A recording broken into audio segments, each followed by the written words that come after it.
alaikum wa rahmatullahi wa barakatuhu. Barkanmu da warhaka ‘yan uwa, barkanmu dai. To a yau ina so na gabatar muku da wannan channel ɗin nawa mai albarka mai suna Ibrahim Fasaha TV. Na ƙirƙiri wannan channel ɗin ne ba don komai ba domin sai dai kawai domin in ga na fara kawo muku abin da ya shafi harkar technology, ma'ana labarai akan harkar technology da kuma cigaban da ake samu a ɓangaren technology, da kuma koyar da ku waɗansu muhimman abubuwa da ya kamata ku sani ɓangaren kan technology.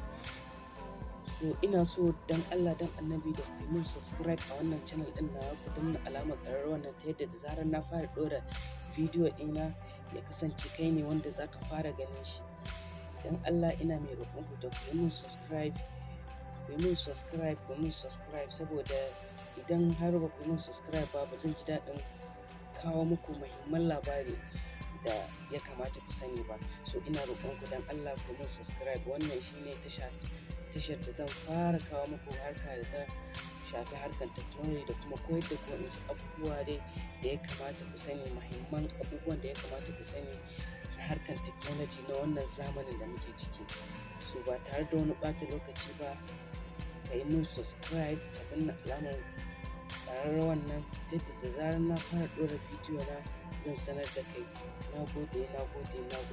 Sunana Ibrahim Muhammad Inuwa, kuma ni ne mai wannan channel ɗin.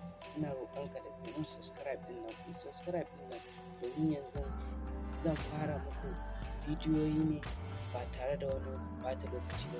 Kaga idan ba ka yi subscribe ba za ka samu damar sanin abubuwan da kuma baiwan da na zo muku da shi ba, wanda zan koya muku. So ina mai roƙonku da ku min subscribe ɗin nan don Allah don Annabi. To na gode sosai, na gode. Allah ya bar mu tare. Assalamu alaikum.